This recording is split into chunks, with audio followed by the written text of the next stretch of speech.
त्वमेव माता च पिता त्वमेव बन्धुश्च सखा त्वमेव विद्या द्रविणं त्वमेव सर्वं मम देव मंत्रहीनं क्रियाहीनं भक्तिहीनं सुरेश्वरः यज पूजितं मया देवो प्रसीदाय परमेश्वरः। हे प्रभु, आपको बारंबार नमस्कार है। हे सृष्टि के पालनहार, हे जगत के पालनहार, हे भगवान श्री हरि विष्णु, आपको बारंबार प्रणाम है। आप सभी दर्शकों को प्रणाम, नमस्कार। आज के इस वीडियो में हम सुनेंगे कामिका एकादशी व्रत महात्म्य, व्रत कथा, साथ ही बताएंगे पारण आपको किस प्रकार से करना चाहिए, पारण की विधि क्या है और पारण में कौन सी गलतियां करने से हमें बचना चाहिए। कथा ध्यानपूर्वक सुनेंगे। यह वही पौराणिक कथा है जिसको स्वयं भगवान विष्णु कृष्णावतार के समय धर्मराज युधिष्ठिर को बता रहे हैं। यह कथा आरंभ करें उससे पहले आप भगवान श्री हरि का पूजन करेंगे। स्नान आदि करके स्वच्छ वस्त्र धारण करके अपने पूजा स्थल पर बैठ जाएं। बैठ के भगवान श्री हरि विष्णु को स्नान कराएं। स्नान करा के उनको रौले कुमकुम आदि का तिलक लगाएं, फूलों की माला पहनाएं। हो सके तो पान का बीड़ा अर्पित करें। एक पान का पत्ता लें, उस पर लौंग, इलायची और सुपारी रखें। 2 लौंग, 2 इलायची, 1 सुपारी, और ऊपर से उसको बंद कर दें बीड़ा बना के लौंग से। इस प्रकार से बीड़ा भगवान को अर्पित करेंगे। फिर भगवान को घी का दिया जलाएं, धूप दिखाएंगे। आज आप अगर व्रत कर रहे हैं तो व्रत का संकल्प लेंगे, पूजन कर रहे हैं तो व्रत पूजन का संकल्प लेंगे। संकल्प के लिए आप अपने सीधे हाथ में थोड़ा सा जल लीजिए। 1 रुपये का सिक्का दक्षिणा के रूप में कम से कम रख लीजिए। दूसरा हाथ उसके नीचे लगाइए और 3 बार बोलिए ओम श्री विष्णु, ओम श्री विष्णु, ओम श्री विष्णु। अपना नाम, अपना गोत्र, अमुक स्थान जहाँ पर बैठ के आप संकल्प कर रहे हैं वहाँ का मकान नंबर, क्षेत्र का नाम, शहर का नाम। बुधवासरे कामिका एकादश्यायाम पुण्यतिथयो। प्रभु, आज के दिन हम कामिका एकादशी का व्रत व पूजन करने का संकल्प लेते हैं। जिस किसी कामना की पूर्ति के लिए आप व्रत कर रहे हैं वह कामना दोहराएं कि प्रभु हमारी यह इच्छा पूरी हो जाए, हम यह व्रत करते रहेंगे, कितने व्रत करेंगे। इस प्रकार से संकल्प करके वह संकल्प भगवान श्री हरि के चरणों में छोड़ दें। भगवान को नमस्कार करें। नमस्कार करने के बाद अब आप कथा सुनेंगे। कथा सुनने के लिए एकाग्रचित होकर एक स्थान पर बैठ जाएं और भगवान श्री हरि के चरणों में मन को लगाएं। कथा आरंभ करने से पहले हम भगवान श्री हरि का ध्यान करते हैं। आइए भगवान का ध्यान करते हैं। हाथ जोड़ के मन में विचार लाएं। अगर साथ में दोहरा सकते हैं तो मंत्र को दोहराएं।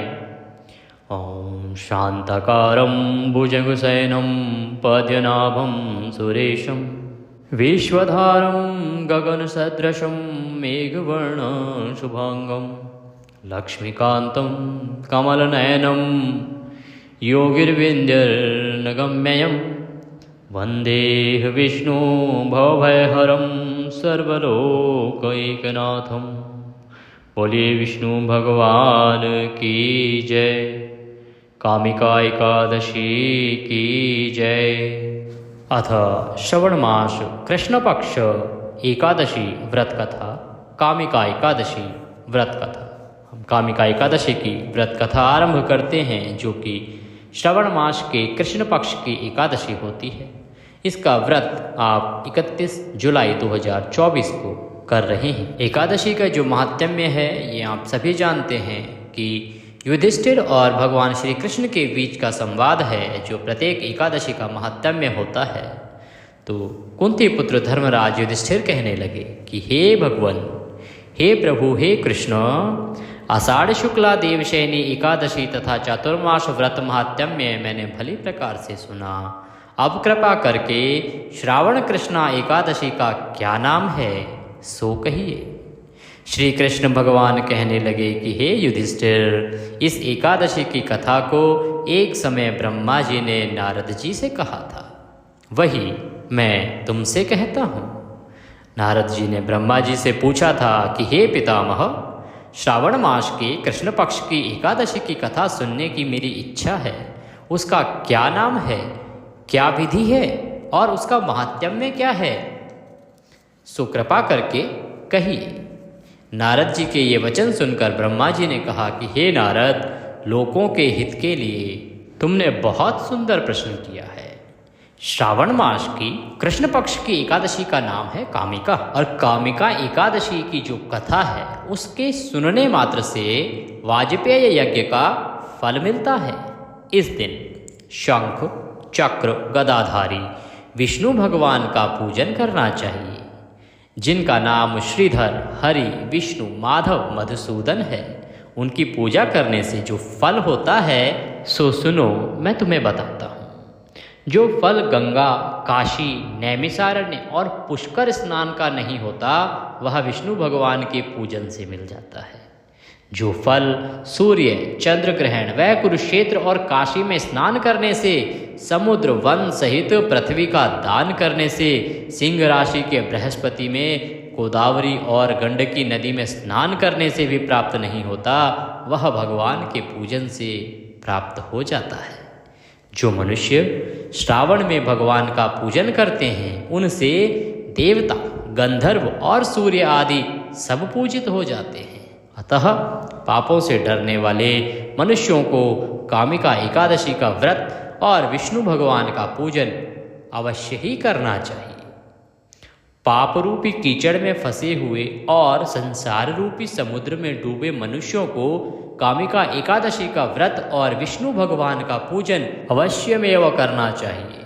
इससे बढ़कर पापों के नाश का कोई उपाय नहीं है। हे नारद, स्वयं भगवान ने यही कहा है कि कामिका व्रत से जीव को योनि को प्राप्त नहीं होता।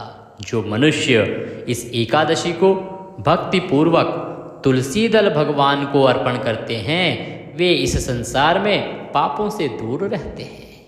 श्री कृष्ण भगवान रत्न, मोती, मणि तथा आभूषण आदि से इतने प्रसन्न न होते हैं जितने कि तुलसी दल से होते हैं। तुलसी दल पूजन का फल 4 भार चांदी और 1 भार स्वर्ण दान के बराबर है। हे नारद, मैं स्वयं भगवान की अति प्रिय तुलसी को सदैव नमस्कार करता हूँ। तुलसी के वृक्ष को सींचने से मनुष्य की सब यातनाएं नष्ट हो जाती हैं। दर्शन मात्र से सब पाप नष्ट हो जाते हैं और स्पर्श से मनुष्य पवित्र हो जाता है। कामिका एकादशी की रात्रि को दीपदान तथा जागरण के फल का महात्म्य चित्रगुप्त भी नहीं कह सकते। जो इस एकादशी की रात्रि को भगवान के मंदिर में दीपक जलाते हैं, उनके पितर स्वर्गलोक में अमृतपान करते हैं, तथा जो घी या तेल का दीपक जलाते हैं, वे 100 करोड़ दीपकों से प्रकाशित होकर सूर्यलोक को जाते हैं।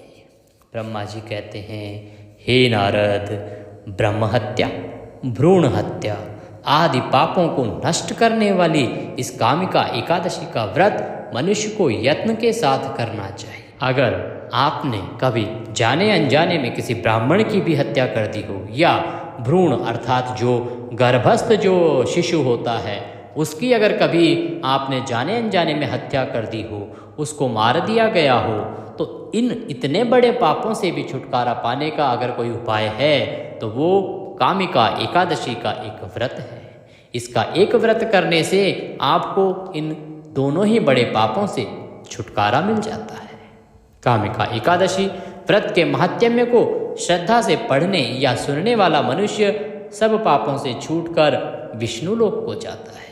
बोलिए श्री विष्णु भगवान की जय। बोलिए कृष्ण कन्हैया लाल की जय। बोलिए ब्रह्मदेव की जय। युधिष्ठिर महाराज की जय। इसी के साथ एकादशी, कामिका एकादशी का यह महात्म्य व्रत कथा यहाँ पर समाप्त होती है। अब भगवान श्री हरि विष्णु की आरती करेंगे।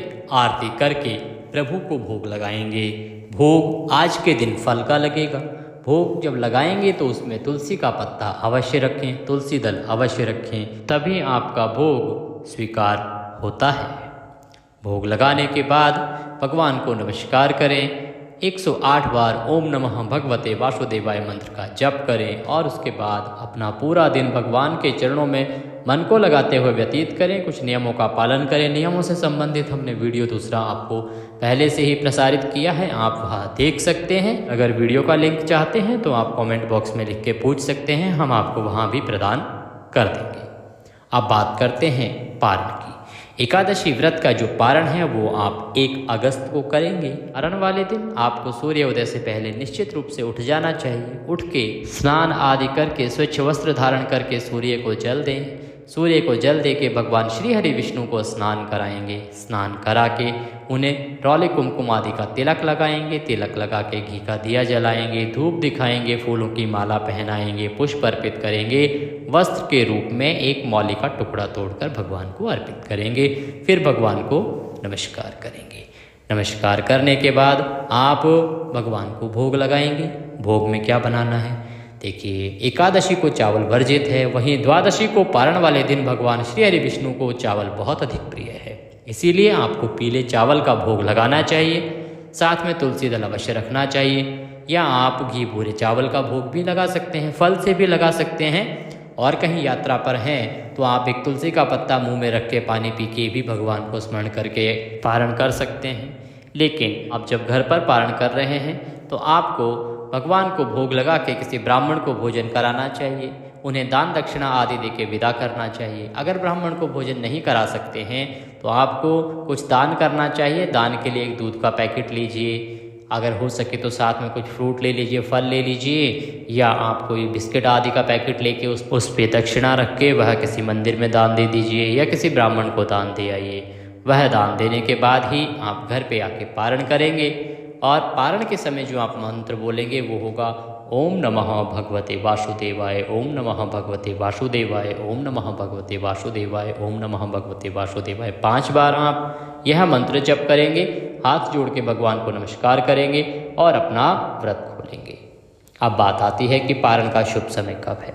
देखिए, एकादशी का आप व्रत कर रहे हैं 31 जुलाई को, पारण करेंगे 1 अगस्त को। और पारण का जो शुभ समय होगा उससे पहले जानना होगा पारण का विधान।